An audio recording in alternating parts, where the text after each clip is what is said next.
Hello दोस्तों, स्वागत है आप सभी लोगों का राजस्थान एकेडमी पर।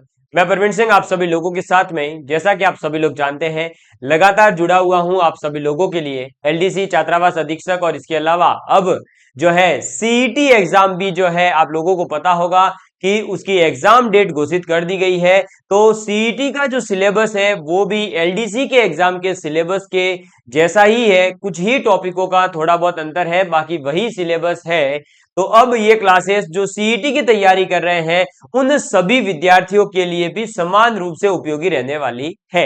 हम साइंस के अंतर्गत जो है हमारे फिजिक्स के पोर्शन को, केमिस्ट्री के पोर्शन को और साथ ही साथ स्पेस टेक्नोलॉजी को कंप्लीट कर चुके थे। मानव रोग को अपन ने समझ लिया था और अब अपन ने एक नया टॉपिक शुरू किया था, रक्त समूह। बीच में मुझे पता है 7-8 दिन तक लगातार क्लासेस नहीं हो पाई थी, आप लोगों को पता था, जैसा कि मैंने कम्युनिटी के अंदर पोस्ट करके भी बताया था और हमारे व्हाट्सएप पर भी मैंने बता दिया था कि मेरी हेल्थ जो है उसके इश्यूज थे थोड़े। गर्दन दर्द, गर्दन में दर्द था, गले में दर्द था, नाक दर्द, सिर दर्द, सर्दी जुकाम, बुखार, सभी चीजें थी एक साथ, इसलिए जो है थोड़ा सा मैं क्लास नहीं ले पाया था। लेकिन हम लोग जो है बात कर रहे थे इससे पहले, तो हमने 77 क्लासेस कंप्लीट कर ली है ऑलरेडी। कितनी क्लासेस? 77 क्लासेस अपनी हो चुकी थी। और आज अपन 78 नंबर की क्लास के अंदर बात करने वाले हैं हमारे रक्त समूह के बारे में। जो हमने लास्ट क्लास में पढ़ा था वो अब 7-8 दिन हो गए हैं, तो हो सकता है कुछ विद्यार्थी भूल गए हो, तो मैं उन्हें एक बार याद दिलवा देता हूं, फिर अपन आगे बढ़ेंगे, है ना। चलिए देखेंगे। तो हमने बात करी थी कि जो रक्त है, जो हमारा ब्लड है, वो क्या होता है? एक संयोजी ऊतक होता है और ये एक तरल द्रव होता है, लाल रंग का होता है, इसका पीएच 7.4 होता है। और जैसे ही किसी भी वस्तु का पीएच 7 से ऊपर जाता है तो वो क्षारीय बन जाती है। और इसका जो लाल रंग होता है वो हीमोग्लोबिन के कारण होता है। ये जो हीमोग्लोबिन वर्ड है वो दो शब्दों से मिलकर बना है। एक है हीम, जिसे रंजक यानी कि लाल रंग का, और एक होता है ग्लोबिन जो कि एक प्रोटीन होता है। ठीक है। इसके बाद बात करी थी कि जो रक्त है वो हमारे पूरे शरीर का 7 to 8% तक होना चाहिए। यानी अगर किसी व्यक्ति का भार 40 किलोग्राम का है तो आप ये मान के चलिए कि आपका लगभग 3.2 किलोग्राम यानी 32 जो है 3.2, या फिर आप ये कह सकते हैं कि 3.4 किलोग्राम के आसपास आपका खून होना चाहिए 40 में से। ठीक है। इसी प्रकार से फिर बात करी थी कि रक्त दो प्रकार के भागों से मिलकर बना है, कणिकाएं और प्लाज्मा। ठीक है। कणिकाएं 3 प्रकार की है, आरबीसी, डब्ल्यूबीसी और बिम्बाणु। क्लियर। चलो, इसके बाद में अपन ने बात करी थी कि रक्त समूह जो हमारा ये ब्लड है, ये जब हम देखते थे कि एक दूसरे में ट्रांसफर किया जा रहा है, ट्रांसफ्यूजन किया जा रहा है, उस समय कुछ की मृत्यु हो रही है, कुछ की मृत्यु नहीं हो रही है। ऐसे में फिर जो है इसके ऊपर रिसर्च हुई और 90s या 91 के आसपास जो है आपके कार्ल लैंडस्टीनर नामक वैज्ञानिक आए। उन्होंने क्या करा? रक्त समूहों के बारे में बताया। इन्होंने रक्त समूह बताए थे 3। कौन कौन से? ए, बी और ओ। ठीक है। इनके बारे में तो बता दिया था हमारे को कार्ल लैंडस्टीनर नामक वैज्ञानिक ने ही। लेकिन जब इसके ऊपर और थोड़ी सी रिसर्च हुई तो एक और रक्त समूह हमें मिला था। वह रक्त समूह था ए बी, जिसके बारे में स्टर्ली एवं डिकेस्टेलो जो है उन्होंने बताया था। इसी के साथ मैंने आपको यह भी बताया था कि एंटीजन जिसे अपन प्रतिजन कहते हैं और एंटीबॉडी जिसे अपन प्रतिरक्षी कहते हैं, वो पाए जाते हैं। उन आधारों पर जो है हम अब ट्रांसफ्यूजन का एक पूरा सिस्टम समझने वाले हैं कि कौन किसको ब्लड दे सकता है, कौन किससे ब्लड ले सकता है। यदि हमें यही नहीं पता कौन किसको ब्लड दे सकता है, कौन नहीं दे सकता, इस प्रकार के क्वेश्चन अगर आपको नहीं कर पा रहे हैं तो फिर ये यकीन मान के चलिए कि आपको साइंस के अंदर जो है फिर क्या करना पड़ेगा? विशेष ध्यान देना पड़ेगा, क्योंकि ये बहुत नॉर्मल क्वेश्चन होते हैं, ये हर बार हर किसी एग्जाम में आ जाते हैं। ठीक है। ये देखिए, फिर अपन ने बात करी थी कि कौन से रक्त समूह के अंदर कौन सा एंटीजन और कौन सा एंटीबॉडी पाया जाएगा। और एंटीजन को जो है अपन कैपिटल लेटर से लिखते हैं, वहीं पर जो एंटीबॉडी है उनको अपन स्मॉल लेटर से लिखते हैं। रक्त समूह की बात करें जैसे ए, तो ए के अंदर एंटीजन तो ए ही होगा, लेकिन एंटीबॉडी हो जाएगा स्मॉल बी। ऐसे ही आपका बी है तो बी के अंदर एंटीजन तो बी ही होगा, लेकिन एंटीबॉडी कौन सा जाएगा? स्मॉल ए। ओ के अंदर एंटीजन तो होते हैं ए बी, लेकिन एंटीबॉडी नहीं पाए जाते हैं। और ए बी जो रक्त समूह है उसके अंदर एंटीजन नहीं पाए जाते, लेकिन एंटीबॉडी पाए जाते हैं, स्मॉल ए और स्मॉल बी दोनों ही। समझ में आ गई बात? ये चीजें थी। अब जो है मैंने आप लोगों को ये बता दिया था, क्या क्या बताया था मैंने ये बताया था कि आप लोगों को ये चीज याद कर लेनी है। क्या याद कर लेनी है? कि कौन से रक्त समूह के अंदर कौन सा एंटीजन और एंटीबॉडी पाया जाता है। जिस विद्यार्थी को ये अच्छे से याद है कि कौन सा एंटीजन कौन सा एंटीबॉडी कौन से रक्त समूह में पाया जाता है, वो अभी आगे जो रक्त आदान प्रदान होता है या रुधिर आदान जिसे कहते हैं, ट्रांसफ्यूजन, ब्लड ट्रांसफ्यूजन, वो समझ पाएगा। और उसे भी रटना नहीं पड़ेगा कि ये सर्वदाता है, ये सर्वग्राही है, ऐसे रटने की जरूरत नहीं पड़ेगी। उसका कॉन्सेप्ट क्लियर होगा, वो समझ जाएगा। नाम देखते ही चाहिए रक्त समूह, इसमें ये एंटीबॉडी, ये एंटीजन, ये इसे ये ऐसे बोलेगा वो। तो देखना अभी, चलो देखो अब देखिए, अब बात करते हैं सबसे पहले अपन कि यहां पर क्या होता है कि मान लीजिए ये ए रक्त समूह है और इधर है बी रक्त समूह, ठीक है। अब ए के अंदर एंटीजन कौन सा होगा? ए ही होगा। और एंटीबॉडी कौन सा होगा? स्मॉल बी होगा। लेकिन बी के अंदर एंटीजन होगा बी और एंटीबॉडी होगा स्मॉल ए।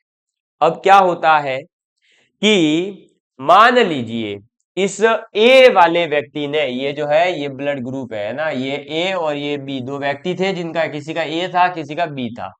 अब मान लीजिए क्या किया, ए वाला जो व्यक्ति है उसने क्या किया, अपना जो ब्लड है, ए वाला जो व्यक्ति है उसने क्या किया, किसी से ब्लड लेने की इच्छा रखी और उसको ब्लड दे दिया बी ने। किसने दे दिया? बी रक्त समूह वाले ने दे दिया। यानी ये जो है दानवीर बनता है और ये कहता है कि ले ले भैया तू ब्लड, ठीक है, दिया। अब दे तो दिया, जब ये रुधिर इसको देगा ए को, तो बताओ इस रुधिर के साथ में कौन जा रहा है? एंटीजन तो बी जा रहा है और एंटीबॉडी ए जा रहा है। अब क्या होगा, ये एंटीबॉडी जाएगा, एंटीबॉडी कौन सा जाएगा? ए।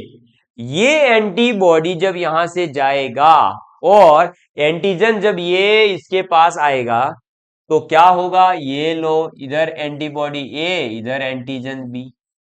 अब बताओ क्या ये आपस में विपरीत नहीं है एक दूसरे के?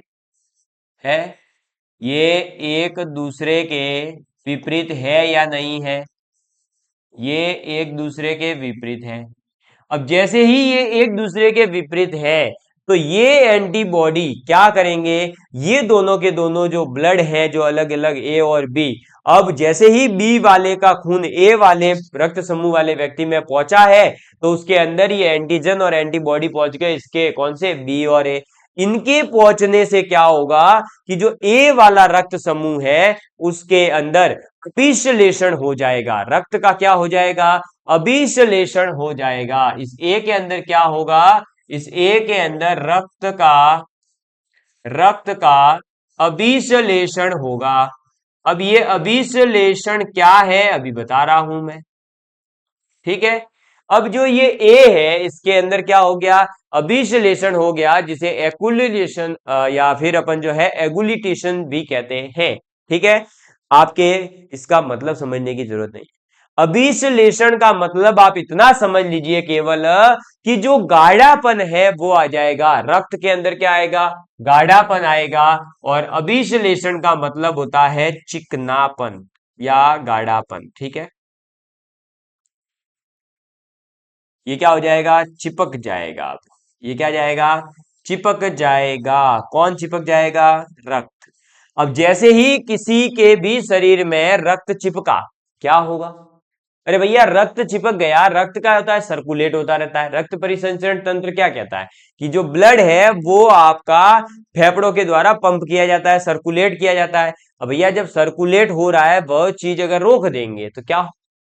वो चीज रोकते ही आदमी की सांसें फूलना शुरू, उसके अटैक आना शुरू। और जैसे ही ये होगा, ए वाले की बेचारे ने, जिसने ब्लड लिया था जिंदा रहने के लिए, लेकिन गलती से ये दे दिया किसका? बी का, और इसका क्या हो गया?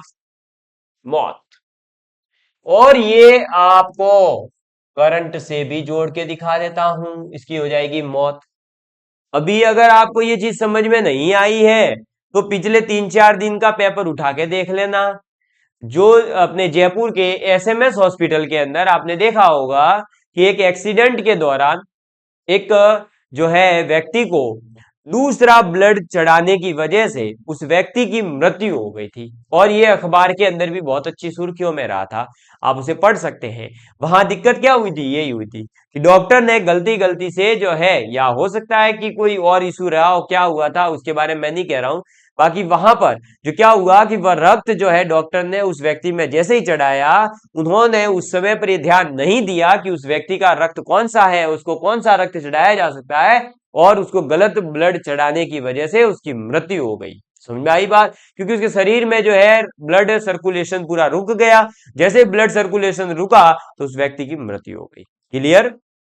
तो ये होता है आपका क्या, रुधिर का रक्ताधान। ये जो है बेसिकली क्या है, अभिश्लेषण, यानी कि रक्त का अभिश्लेषण, यानी रक्त का चिपक जाना। और वो क्यों चिपकता है, तो वो जब अपोजिट एंटीजन्स और एंटीबॉडीज किसी दूसरे शरीर में पहुंचते हैं तो दिक्कत देता है। और वैसे भी सीधी सी बात है, कोई किसी को दुश्मन है और वो थोड़े घरे आ भी के भाई है थोड़ी बहुत मारवाड़ी समझते हो ना भाई, कोई भी तुम्हारा दुश्मन है वो तुम्हारे घर आएगा क्या, नहीं आएगा, कॉमन सेंस की बात है। अब यहां पर भी यही बात है कि ए के जो दुश्मन है वो कौन है, ये एंटीबॉडी ए और एंटीजन बी। अब इनको बोला, बोले आओ तुम हमारे घर, तो वो क्या करेंगे, घर आएंगे तो झगड़ा ही होगा, झगड़ा होगा तो कोई न कोई मरेगा। तो इधर इधर बेचारा ए मर जाता है, जिसके घर आते हैं ना वो मरता है, ये ध्यान रखना लेकिन इसमें, ठीक है।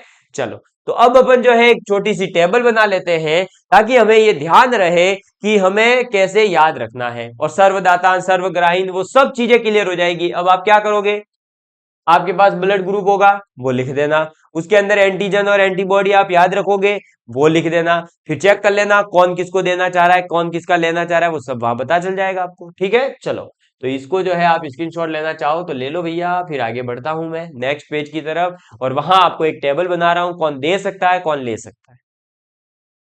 चलो, तो अब आप लिखेंगे रुधिर वर्ग, रुधिर वर्ग, ठीक है। क्या आ जाएगा, रुधिर वर्ग आएगा। और इधर आप लिखेंगे दिया जा सकता है, यानी ये जो आपका इधर जो भी रुधिर वर्ग आएगा वो किसको दे सकता है ना, किस रुधिर वर्ग वाले को दिया जा सकता है, मतलब आगे वाले किसको दे सकता है, ये किसको दे सकता है, दानवीर किसके लिए बन सकता है, और ये किसके लिए गरीब बन सकता है, ग्रहण किया जा सकता है, ग्रहण किया जा सकता है, ये किससे ग्रहण कर सकता है। समझ में आ गई बात? चलिए, अब रक्त समूह है अपने पास में ए बी सी, अरे ABCD लिख दी मैंने तो, है भाई, ABO AB, है ना। कौन कौन से हैं, ABO और AB। क्लियर? अब देखिए, ये जो ए वाला है ये किसको देगा, ये उन्हीं को दे सकता है जिसके पास, जो ए के पास एंटीजन है और एंटीबॉडी है, वो ही एंटीजन और एंटीबॉडी होंगे। बताओ, ए के पास कौन सा एंटीजन होता है, ए, एंटीबॉडी कौन सा होता है, स्मॉल पी। अब ये ही एंटीजन और एंटीबॉडी किसके पास होंगे, या तो होंगे ए के पास में ही, है ना, या फिर किसके पास होते हैं, एक और होता है कौन, ए बी, है ना। तो ये किसको दे सकता है, ये ए को दे सकता है और ए बी को दे सकता है, ठीक है। अब ये किससे ग्रहण कर सकता है, अगर इसको जरूरत है तो ये किससे ले सकता है, तो ये केवल ले सकता है उससे जिसके पास में कोई एंटीबॉडी नहीं है, या फिर ये खुद, ठीक है। मतलब सेम अगर रक्त समूह है तो वो दे भी सकता है उसको और उससे ले भी सकता है। अगर अपोज भाई आपको मान लो वही रक्त समूह नहीं मिल रहा है तो फिर आप ए बी के पास दे सकते हो और ओ से ले सकते हो, ठीक। अब बी किसको देगा, कॉमन सेंस की बात है, जहां भी बी आएगा यानी बी और ए बी को। ऐसे ही ये बी जो है ग्रहण किससे करेगा, तो ओ से करेगा या फिर बी से करेगा। अब देखो, ओ वाला क्या करेगा, तो ओ जो है वो किसको दे सकता है, तो बेचारा ओ जो है वो सभी को दे सकता है, ये बड़ा ही दानवीर है, सर्वदाता है, ये सभी को देने वाला है। नहीं, ये ओ को तो दे ही सकता है, ये ए को भी दे सकता है, ये बी को भी दे सकता है और ये ए बी को भी दे सकता है। देखो भाई, दे ही रहा है ना, देखो ए को और बी को दे ही रहा है और ओ को देगा ही देगा, ए बी का भी आगे देख लेंगे कि दे सकता है ये। तो ये चारों को दे सकता है, इसीलिए इस ओ को अपन क्या कहते हैं, सर्वदाता। ये सभी के क्या है, दाता है। ये क्या है, सभी के दाता है, सर्वदाता है। और अब सीधी सी बात है, जो सभी को दे सकता है वो लेगा किससे, तो वो केवल एक ही व्यक्ति है, ओ, जो इसको दे सकता है। ठीक है, फिर देखो ए बी जो है ये किसको दे सकता है, तो ये दे तो खाली ए बी को ही सकता है। ये दे तो खाली किसको सकता है, ए बी रक्त समूह को ही। लेकिन ये भाई साहब लेने में एक्सपर्ट है, ये सभी से रक्त ले सकता है। यानी चाहे वो ए ग्रुप हो, चाहे बी ग्रुप हो, चाहे ए बी हो, चाहे ओ हो। तो इसका मतलब ये जो ए बी है ये क्या कहलाएगा, तो ये आपके सर्वग्राही कहलाता है। और ये सर्वग्राही सर्वदाता, ये क्वेश्चन पता नहीं कितनी बार जो है अलग अलग एग्जाम में आ चुका है। चाहे आप एसआई का एग्जाम उठाइए, महिला पर्यवेक्षक का एग्जाम उठाइए, कांस्टेबल उठाइए, पटवारी, ग्राम सेवक, एलडीसी, सब लगभग सभी एग्जाम के अंदर ये क्वेश्चन जो है रिपीट हो चुका है। लेकिन फिर भी ये क्वेश्चन कई विद्यार्थी गलत कर रहे हैं। क्यों भाई, है क्यों कर रहे हो गलत? पीछे पहले कॉन्सेप्ट समझा दिया, उस कॉन्सेप्ट को याद रखो कि जिसके पास में सेम एंटीजन और एंटीबॉडी होंगे, एंटीजन तो फिर भी छोड़ देना, एंटीबॉडी तो सेम ही होना चाहिए। जैसे ही कोई अपोजिट एंटीबॉडी आएगा, वो क्या हो जाएगा, रक्त का शरीर के अंदर पूरा थक्का बनना शुरू हो जाएगा, यानी कि ब्लड का जो है अभिश्लेषण हो जाएगा, चिपकना शुरू हो जाएगा। और जब ब्लड चिपक जाएगा तो क्या होगा, शरीर के अंदर उसका जो है संचरण नहीं हो पाएगा। और जब ब्लड सर्कुलेट नहीं होगा तो ऑब्वियस सी बात है, व्यक्ति की मृत्यु होती है। ठीक है, चलो इसको नोट डाउन कर लेंगे जल्दी से फटाफट, फिर मैं आगे भी कुछ चीजें बता रहा हूं।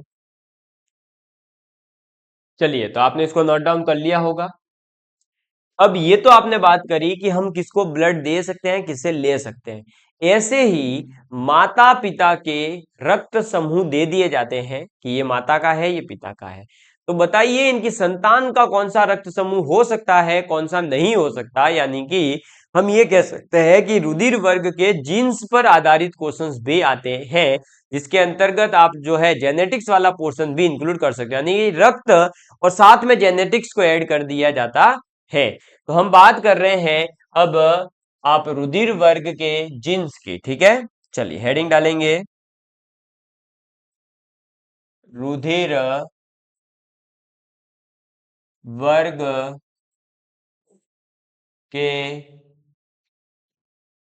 जीन्स, इनकी बात करने वाले हैं।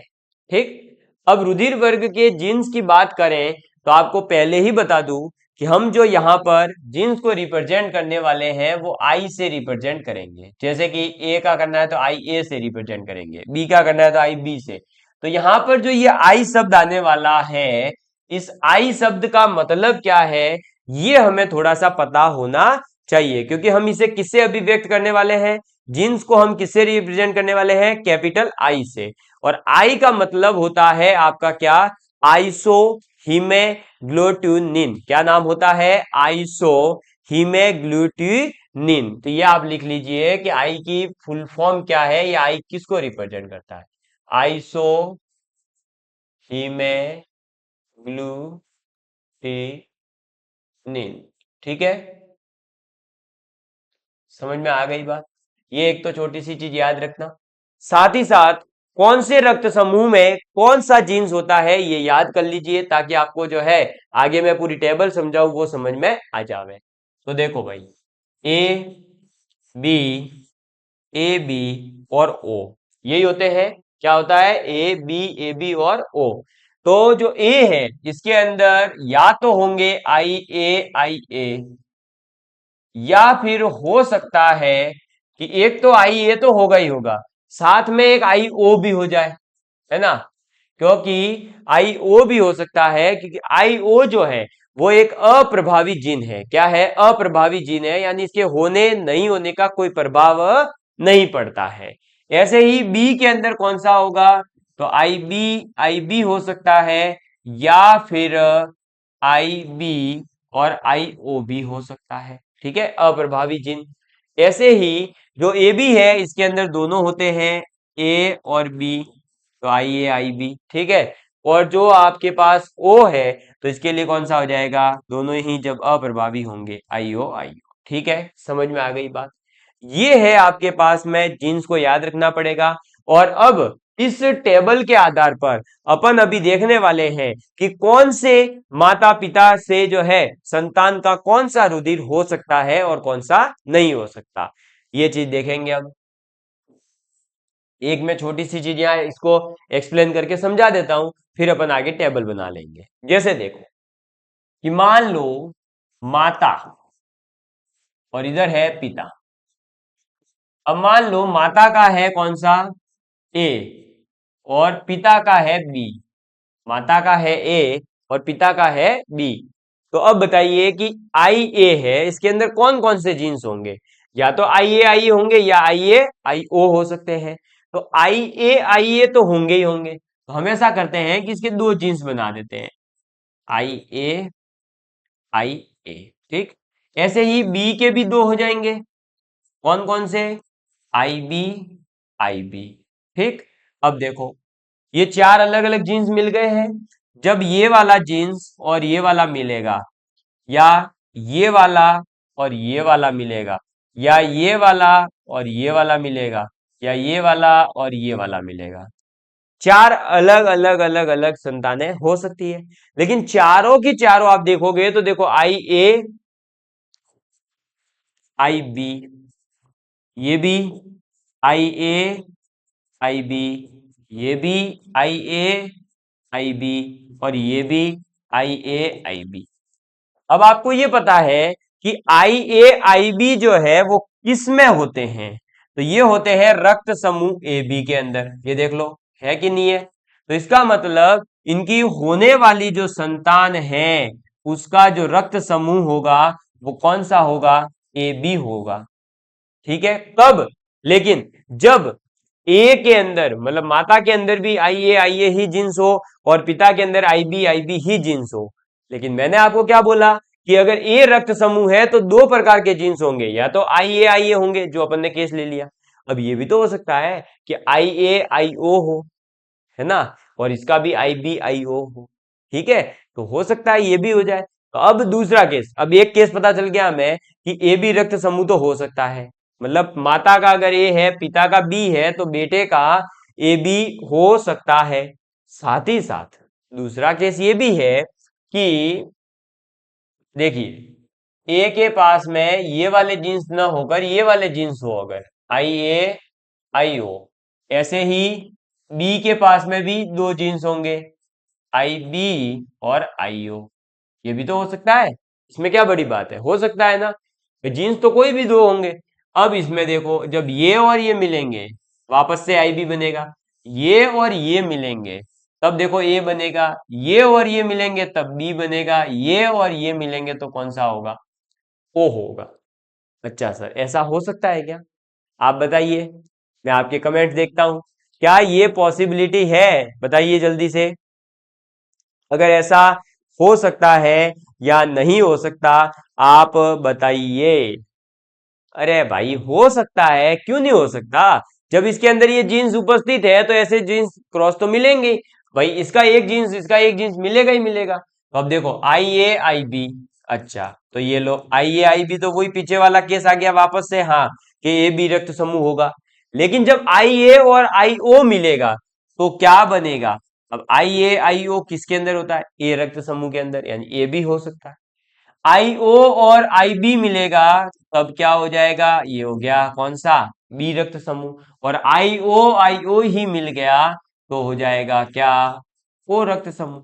इसका मतलब यहां पर देखें तो देखो इसके हिसाब से ए बी रक्त समूह हो सकता है, इन जीन्स के आधार पर ए हो सकता है, इन जीन्स के आधार पर बी रक्त समूह हो सकता है, और इनके आधार पर ओ हो सकता है। इसका मतलब चारों के चारों रक्त समूह पॉसिबिलिटी है, बिल्कुल है। ठीक है, समझ में आ गई बात। तो इसका मतलब ए और बी अगर ऐसा कॉम्बिनेशन है माता पिता का, यानी कि चाहे अब पिता बी हो चाहे माता ए हो, या ऐसा कोई क्रॉस में जरूरी नहीं है कि अब इसका ही बी होना चाहिए, नहीं, ये माता भी बी हो सकती है पिता ए हो सकते हैं, बस ए बी ये अगर क्रॉस में चल रहे हैं तो ए और बी, माता का ए हो पिता का बी है, या पिता का बी ए है और माता का बी है, मतलब उल्टा भी हो सकता है। लेकिन दोनों के अगर रक्त समूह अलग अलग है तो वहां पर पॉसिबिलिटी है कि चारों के चारों रक्त समूह में से कोई भी रक्त समूह बच्चे का हो सकता है। समझ में आ गई बात? ठीक है, जैसा कि मैंने आपको ऐसे जीन्स तोड़ करके सिखाया और आपने ये देखा, तो अब आपको ये कॉन्सेप्ट तो समझ में आ गया होगा कि हमें जो है अगर रटा हुआ नहीं है, अगर हमें ये क्वेश्चन में समझ नहीं आ रहा है कि हमें क्या करना है, तो हम ये कर सकते हैं कि इस प्रकार से पूरा टेबल बना करके देख सकते हैं। अब इसके अंदर क्वेश्चन क्या पूछेंगे?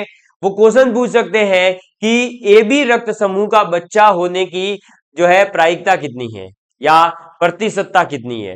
तो देखो भाई, 1, 2 और 3, 4 पॉसिबिलिटी है, चारों पॉसिबिलिटी 100% होगी। अब 100% में से चारों में से कोई भी हो सकता है, ऐसा कहीं भी ये नहीं बताया गया कि ये होगा या ये ज्यादा पॉसिबिलिटी है या इसकी कम है।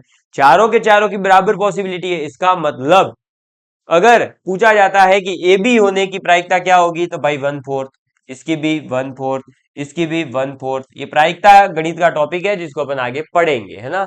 और अगर पूछे प्रतिशत में कि भाई ए बी रक्त समूह हो, कितने प्रतिशत चांस है ऐसे? 25%, क्योंकि 100% टोटल है, 25-25% चारों के बराबर है, इसलिए बराबर बराबर आ जाएंगे। समझ में आ गई बात? क्लियर हुआ? हुआ क्लियर? तो ये चीज आपको जो है एक कॉन्सेप्ट था जो मैंने आपके सामने रखा है कि अगर आपसे ये पूछा जाता है कि माता का ये रक्त समूह है, पिता का ये रक्त समूह है, तो बताइए उसके बच्चे का कौन सा हो सकता है। आप इस प्रकार से टेबल बना करके भी कर सकते हो, और अगर ऐसे नहीं करना चाहते तो रट्टा मारो। सरट्टा मार मार मार मार मार मार रट्टा मार। क्या रट्टा मारू? रट्टा ये मारो कि जो टेबल मैं यहां बना रहा हूं वो आपको याद रखनी है। अब इसमें ऐसा होता है कई बार कि यही नहीं पूछा जाएगा कि कौन सी पॉसिबिलिटी है, कई बार ये भी पूछ लेते हैं कि कौन सा रक्त समूह नहीं हो सकता बच्चे का, तब अपनी हालत खराब होती है। तो आपको क्या करना है, यहां पर मैं जो है एक टेबल बना रहा हूं कि कॉम्बिनेशन, माता पिता का कॉम्बिनेशन मैं यहां लिखवा रहा हूं, ठीक है, रुधिर वर्ग में। ये रुधिर वर्ग, ठीक है। अब वो माता और पिता क्रॉस में लिखूंगा मैं, ठीक है ना, समझ जाइएगा कि आप पहले वाला माता को रिप्रेजेंट कर रहा है, दूसरा वाला पिता को, ठीक। और अब हो सकता है कौन? संतान का। और नहीं हो सकता, नहीं हो सकता। अब ऐसे आपको याद रखना, ठीक है, कि कौन सा रुधिर, रुधिर वर्ग में यहां लिख रहा हूं, फिर वो हो सकता है अपनी संतान का और कौन सा नहीं हो सकता, ये मैं यहां पर लिखूंगा, ठीक। अब मैं इसको ऐसा कर रहा हूं कि ये लो, और अब है ना, ये ध्यान रखना, मैं केवल और केवल जो आपके पास में पॉसिबिलिटी है वो ही जल्दी जल्दी लिखवा देता हूं, बाकी सभी केस नहीं लिख। देखो, हो सकता है कि माता और पिता दोनों का ए हो। अब दोनों का अगर ए है तो फिक्स हो जाएगा बच्चे का कि या तो बच्चे का ए होगा या ओ होगा, बी ए बी कभी नहीं हो सकता, ठीक है, ये ध्यान रखना। ऐसे ही ए बी वाला केस अपन ने ले ही लिया है कि ए और बी है, तो बच्चा कोई भी हो सकता है, ए भी हो सकता है, ओ हो सकता है, नहीं हो सकता ऐसा तो हो ही नहीं सकता भाई, चारों ही आ गए तो फिर ठीक है। इसके बाद में अगर ऐसा हो जाए कि ए इंटू ए बी केस आ जाए, है ना, पिता ए बी हो जाए, तो पिता अगर ए बी है तो फिर क्या होगा, ए हो सकता है, बी हो सकता है, ए बी हो सकता है, कौन सा नहीं हो सकता? ओ नहीं हो सकता, ठीक है। इसके बाद में मान लीजिए ए और ओ का कॉम्बिनेशन आ जाए। अब ए और ओ आ गया तो सीधी सी बात है कि ए या ओ ही होगा, तो कौन सा नहीं होगा? बी और ए भी नहीं हो सकता, ठीक है। इसके बाद में नेक्स्ट आ जाता है बी क्रॉस बी का। अगर दोनों का भाई बी हो जाए तो क्या हो जाएगा, बी या फिर ओ होगा। कौन सा नहीं हो पाएगा इस बार? इस बार नहीं हो पाएगा ए और ए बी का केस, ठीक है। इसके बाद में आप कौन सा ले लोगे, तो बी क्रॉस ए बी। अब बी क्रॉस ए बी अगर आपने करा है तो ऑब्वियस सी बात है कौन सा हो सकता है, ए हो सकता है, बी हो सकता है, ए बी हो सकता है, कौन सा नहीं होगा, ओ नहीं हो सकता, ठीक है। इसके बाद में B cross A, sorry B cross O, अब बी क्रॉस ओ है तो बी होगा या फिर ओ होगा, कौन सा नहीं होगा, ए और ए भी नहीं हो सकता। ठीक है, बी क्रॉस ओ के बाद में नेक्स्ट आ जाता है कि अगर A B cross A B हो जाए, भाई माता का भी ए बी हो और पिता का भी ए बी हो, तो फिर फिक्स हो जाएगा वापस से क्या, वही क्या, ए बी और ए बी कोई भी हो सकता है। ओ कौन सा नहीं सकता, ओ नहीं हो सकता। ए बी के बाद में मान लीजिए कि आपका हो जाए क्या, ए बी क्रॉस ओ हो जाए। अब ए बी क्रॉस अगर ओ हो गया तो फिक्स हो जाएगा क्या, ए या बी होगा, कौन सा नहीं होगा, ओ और ए बी नहीं होगा। ठीक है, ए या बी में से हो सकता है लेकिन ओ और ए बी नहीं हो सकता। और दोनों के दोनों अगर ओ हो गए, माता और पिता दोनों के ओ हो गए, तो कौन सा हो सकता है, केवल ओ हो सकता है, कौन सा नहीं हो सकता, तो बचे हुए तीनों नहीं हो सकते, ए बी और ए बी। ठीक है, समझ में आ गई बात। तो ये आपको जो है याद रखना है। मैं इसको थोड़ा सा छोटा करने का प्रयास करता हूं ताकि आप लोग अच्छे से लिख पाएंगे। ओके, अब लीजिए, इसका स्क्रीनशॉट ले लीजिए ताकि आपको अच्छे से आसानी से जो है याद हो जाएगा। और ये आपको जो है, ये और बता दूं कि आपको रक्तदान के बारे में जरूर बताया जाता है कि ये इसको दे सकता है, ये इसको ले सकता है, ये सब चीज, लेकिन जब बात आती है ये जीन्स वाली तो ये बहुत ही कम आपको देखने को मिलेगा। और ये आपको जो है याद रखना है, क्योंकि अब जो है पेपर का लेवल भी बढ़ रहा है, प्लस पेपर सेटर भी जो है नए लोग आ रहे हैं, तो नए लोग आएंगे तो ऑब्वियस सी बात है कि जो पीछे चीजें लगातार पूछी गई है, कितने पता नहीं 50 सालों से पूछी जा रही है, वही चीज थोड़ी पूछेंगे, थोड़ा सा नया अपडेट कर देंगे। और ये थोड़ा सा नया करते ही सबको नानी याद आ जाएगी। अब ये टेबल याद करने बैठोगे तो टाइम जाएगा, कॉन्सेप्ट समझ लो, मैंने कॉन्सेप्ट और टेबल दोनों बता दिए। ठीक है, चलिए, तो अब आप लोगों के लिए जो है रक्त वाला टॉपिक आसान लगने लग गया होगा। धीरे धीरे अपन इसी प्रकार से आगे बढ़ेंगे। Love you all of you, please take care and please share your friends. धन्यवाद, जय हिंद, जय भारत।